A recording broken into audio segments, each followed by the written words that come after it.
Joe, excited to have this conversation with you. I want to start. In 1999, you were making $700,000 a year in a job, and you were offered to join the startup Alibaba, where you were actually going to be paid $600 a year. You did this after a mutual friend of yours introduced you to Jack Ma, who your friend said to you was very smart and kind of crazy. And so my question for you is, why did you pick kind of crazy?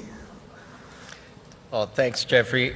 Before I get to your question, I want to say I'm actually very honored to be interviewed by you on this stage like this here. You've been a mentor to me, and the one thing that you taught me is how to treat people, treat all walks of life, no matter who they are, treat them with respect. And I've learned a lot from you, so thank you very much. I'm very honored to be here. So the question about kind of crazy, what kind of crazy am I talking about? This was in 1999 when I showed up in this second-story apartment in Hangzhou to visit with Jack. I had read a little bit about him. In fact, in The Economist, I mean, this is before anybody got famous, but the editor of The Economist, Chris Anderson, identified Jack as the Jeff Bezos of China. And we're like, who is... very few people knew Jeff Bezos back then, and much less the person in China. And I went to his apartment. Before I went into the apartment, there were like 10, 12 pairs of shoes. In front of it, you took off your shoes before you step into people's homes. So I said, well, maybe there are some 10, 12 people working in this apartment. I went in, obviously Jack being the charismatic individual that he is, and I was just mesmerized by him for about an hour. Then I had to go to the bathroom. So I said, Jack, excuse me, let me use the restroom. He said, it's right over there.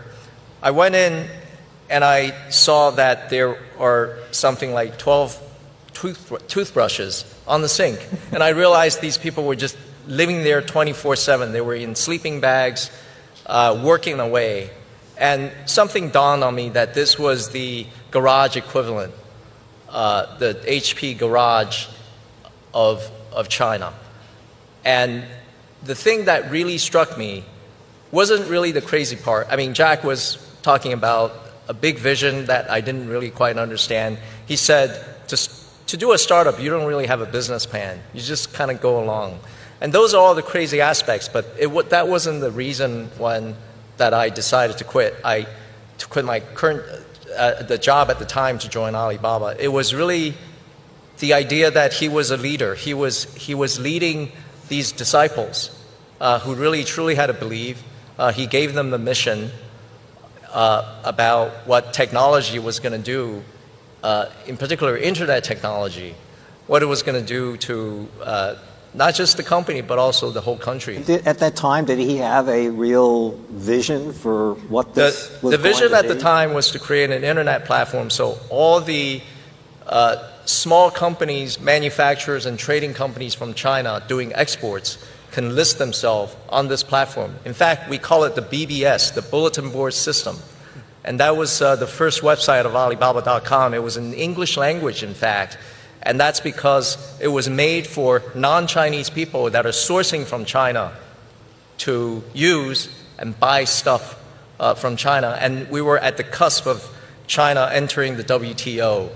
So once that happened, Chinese exporters, the export-driven economy came to life. And that was sort of, that propelled the early success of Alibaba. So, but talk about it as a pivot. So you're a lawyer, you're a private equity investor. To give all that up, to walk away and go into a tech startup is just a huge leap. So why did you think you could do it, and what gave you the courage to do it? I've always been a curious person and someone who's not satisfied with where I am. I always wonder what happens at the other side, on the other side of the fence. So as a lawyer, I was doing advisory work. Lawyers rarely control the decision. They give advice to clients, and then the clients make their decisions. So I decided that I wanted to go from being an advisor to someone who is a decision-making role, and I joined a private equity firm. When you're investing, you are committing capital, you have to underwrite the investment thesis, and you're making decisions. But then I realized as an investor, I was sitting on boards of companies, but you're really not involved in the actual business itself. You simply allocated capital to entrepreneurs and management teams for them to do the business. So I became curious, well, what's on the other side? I wanted to be in an operating company, and the confluence of factors at the time was the rise of the internet. I think companies like Yahoo, eBay had come before Alibaba 2 or 3 years prior to that. That felt really exciting. So for me, it was an opportunity to get on the other side of the fence to see how a company actually operates, but in an exciting business like the internet. How old were you at the time? I was 35, I think. Okay. Had a family? I was. I've been married for like 3 years, and then my wife had our first child. Our first, she's a daughter. First child was on the way. So when she was born, we call her Ali Baby. Well, that's an amazing roll of the dice. So as we know, 99% of all startups fail. So why and how was this the one? How did this go on to become such a, really one of, if not the biggest success in all of China, certainly at the time? I think the title of this session is called Survival and Innovation. And in fact, there's a causal relationship. Those two are actually go hand in hand. I think from the very early days, we didn't have a lot of capital. So everything was about surviving the little amount of cash we had left in the bank. Because Jack taught everybody, as long as you live another day, you have an opportunity to create. So we had that instinct of, we gotta survive, which helped us to overcome failures. A lot of startups fail. Some of their products iterate several times, they fail, and then they decide to fold the company and do something else. But Alibaba never did that. We kept going at it. And you might say necessity is the mother of invention. So out of the desire to survive and kind of, hang on to our last breath came a lot of innovation. And in fact, if you look at the history of Alibaba, we did everything. All of our high growth businesses were developed organically. We weren't successful with acquisitions, but we were kind of an organic development type of company. We had a B2B marketplace, and then we went into the consumer marketplace, that's Taobao. Then we decided that payment was important to enable transactions to happen online, so we developed Alipay organically. And then we developed the monetization engine organically, basically doing a search-based advertising system on a e-commerce marketplace. So you can imagine kind of a way of monetizing the marketplace via sort of search-based advertising like Google, interposed on a system like eBay. That was our invention. That was our idea. And today, Taobao is very profitable. That's still the case. So we grew our cloud computing business organically. So I think the idea is that as long as you can survive and hang on to your breath for just one more day, something good may happen. All right, so you held your breath, and 15 years later, you take Alibaba public, largest IPO ever, raised $25 billion. Market cap of the company is over $230 billion. And now, 25 years since the founding, and now 10 years after the IPO, what's the most exciting thing on the horizon today for Alibaba and for you personally? So every day I'm in the company, I feel excited. And that's because I get to work with young people that are smart, that are creative, that are innovative. So Alibaba does have this DNA of letting young people, letting our team to do a lot of the innovation. It's not a very top-down driven type of company. We like innovation from the bottom up. So today, what's quite exciting to us, obviously, the hot topic today is AI. And so before you jump into that, one thing is that there's a great quote from you, and you've been popularizing that even more in this last 18 months that you've returned to be chairman of it. My job is to get out of people's way. Most chairmen don't think that way. Explain. I've been with the company for 26 years, so I didn't feel like I need to prove to anybody that I'm in control, I'm in charge. About 18 months ago, I was, in fact, prior to that, for about 2 or 3 years, I was slowly phasing out of the business. As one of the founders of the business, I thought, the company was already very large and is going on its own path. And then 18 months ago, I came back into the chairmanship because I felt, a lot of people felt, including our board, that we needed to change the management team, and we put a fairly young CEO in place. So the CEO of our company is 12 years younger than I am. And they said, well, Joe, why don't you come back as just chairman, not CEO, chairman. Because we need an old pair of hands, if not steady pair of hands. So the first thing, I walked into the board meeting. Our lawyer said, Joe, now you're the executive chairman of the company. I said, wait a minute. Don't give me the title executive. I'm the chairman of the company. I know I'm a full-time officer of the company, so I'm an executive. But my title should not be executive chairman. I don't agree with the British system where they have an executive chairman and the CEO. And the reason is, then who's in charge? Your employees are going to be confused. External parties are going to be confused. Who's really in charge running the business? In our company, I'm very clear. Our CEO runs the company, and I provide support to the CEO when it comes to allocating resources. I get involved in capital allocation decisions. I get involved in HR decisions. If we wanted to create a equity-based incentive plan, I will, he will want to consult with me on stuff like that. It's important that as chairman of the company, you don't get into people's way. And a lot of the chairmen can't let go. And I don't think that's the right way to develop the next generation of leadership.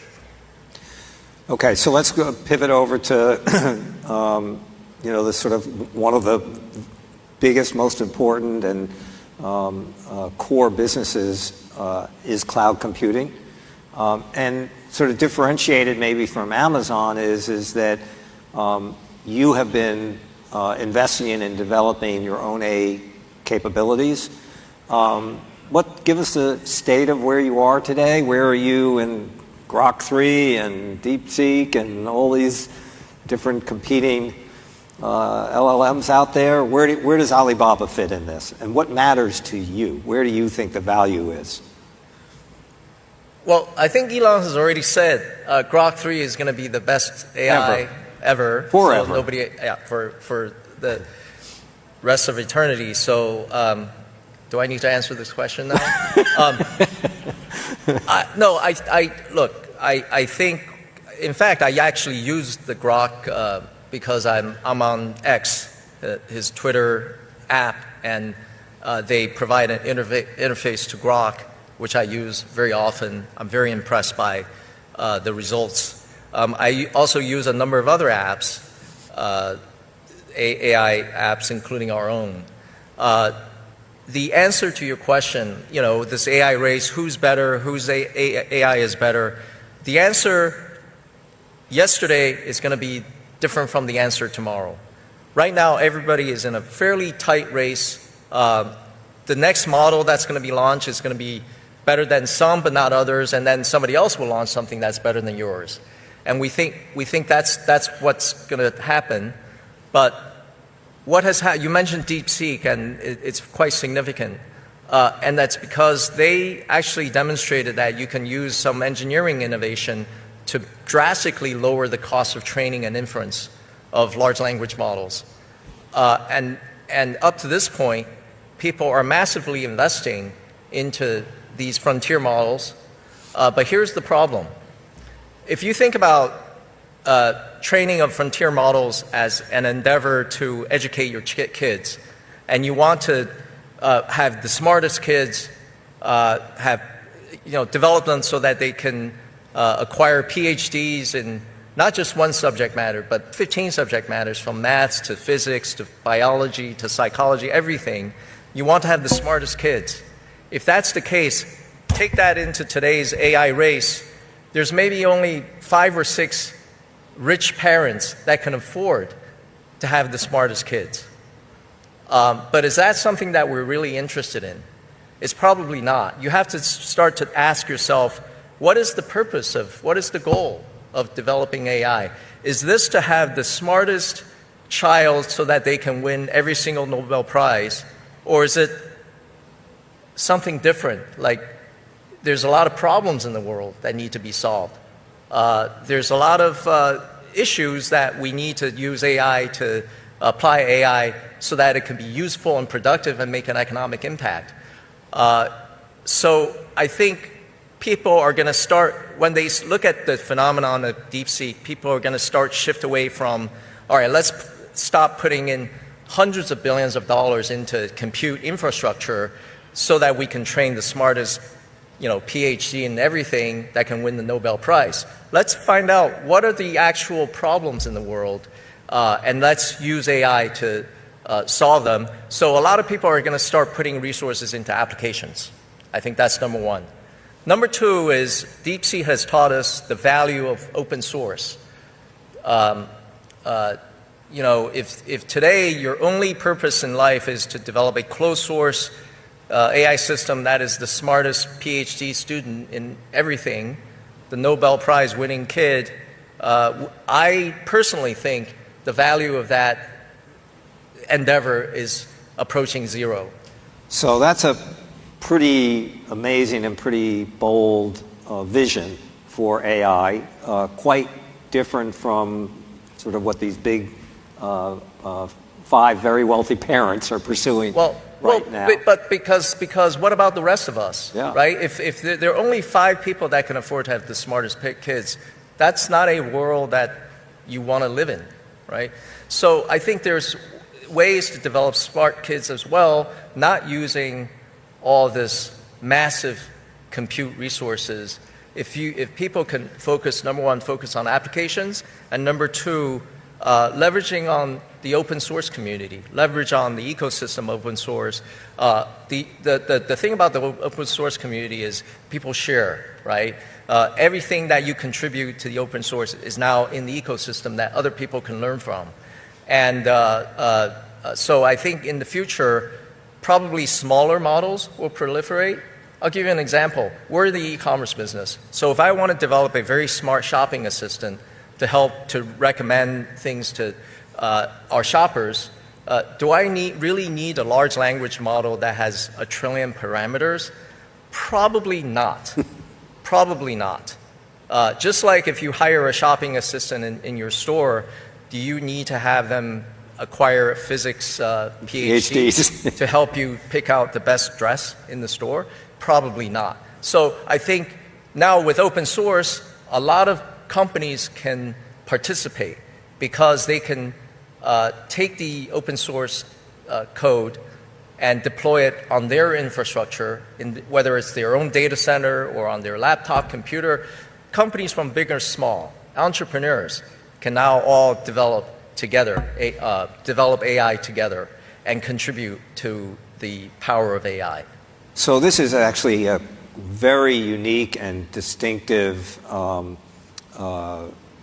point of view about AI and the development and, most importantly, the deployment. It's a much more democratized point of view about it. And I believe you're going to publish a paper today. I am. I'm writing an op-ed today, which later on will be published online in the South China Morning Post newspaper. It's the top English language newspaper based in Hong Kong, which will talk a little bit about this. But remember, though, I didn't use the word inclusive or democratized because I think these are overused concepts. I just think that with open source, with smaller models, you can open it up, and a lot of developer and entrepreneurs and smaller companies can contribute toward the development of AI. And I think that's a good thing. That's a good thing for innovation. It's not just limited to 5 or 6 companies that have, these 5 or 6 companies are investing $60 to $80 billion a year in compute infrastructure. It's crazy. So one of the things I've gotten to know about Joe is that there are 2 Joe Tsais, much like Clark Kent and Superman. There's the mild-mannered gentleman that you see here on the stage, and then there's this ferocious competitor in the field of sports. So let me just quickly go through your lineup here. You own the Brooklyn Nets of the NBA, the New York Liberty of the WNBA, the San Diego Seals and Las Vegas Desert Dogs of the National Lacrosse League, and a stake in the Miami Dolphins of the NFL. And I understand that the roots of your interest in sports actually go back to when you were at an all-boys boarding school. And you said at the time, I was better than everyone else in math, but I didn't get respect that way. I got respect on the football field.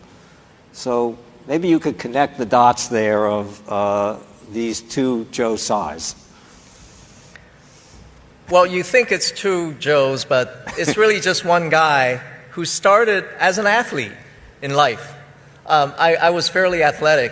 When my parents sent me to boarding school in the United States, I was in a new environment. I was a little bit shy and new culture. And, it's an all-boys boarding school, so the only way you could get respect from people is if you play sports. And I went after the hardest thing. I played football, not soccer. I played American football in high school. And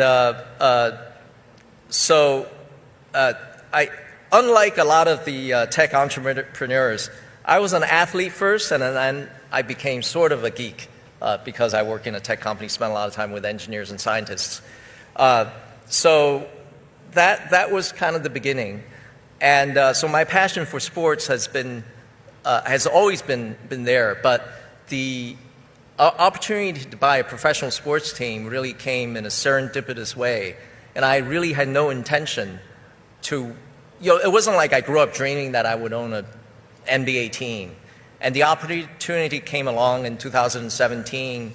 Then I kind of studied the economics of the NBA and the major sports leagues, professional sports leagues, and got very intrigued and decided to make the investment. And today I'm pretty happy because the value of that investment has gone up quite a bit.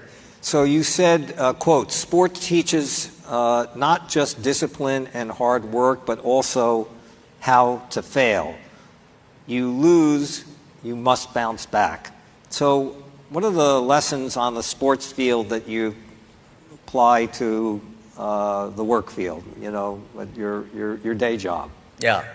Well, it's the resiliency. Think about it. For those of you who have participated in team sports or individual sports like tennis and golf, you have to face failure pretty much every season. You're not going to win every single game during the season. So when you lose, they say, yeah, you bounce back. But those who really have played, how do you bounce back? It's not to think about the next game. It's actually to think about tomorrow's practice. How am I going to improve tomorrow in practice so that I can get a little bit better and prepare for the next opponent? So it's really incremental, step by step, and focusing on the details. And I think if you apply that principle to work, to business, it's the same thing. You just have to be very, very focused on every single operating aspect if you're running the business. And I've said, as a chairman, I don't run the business, but I expect that our management team are focused on things like that. So with the assistance of the Alibaba search, I found a handful of quotes of yours, and they're actually pretty fantastic quotes, and I think, very inspiring, and I think very informative. And so I'm just going to read the quote, and maybe you could talk just a little bit about each one of these in terms of what they mean to you. So the most important job of a leader is to give people your sight of the future. Well, it's clear because the team needs a direction. I think there's nothing more frustrating than people that work for you who really don't know how you're thinking about the future and don't really have a direction. Did I say that's the most important thing? Yeah. I have something that's even more important. Oh, yeah. I think as a leader, you need to have the ability to work with people and recruit people that are smarter than you are. And I think that's absolutely important because you're not going to last forever. And at some point, the company's progress is going to outgrow your capabilities.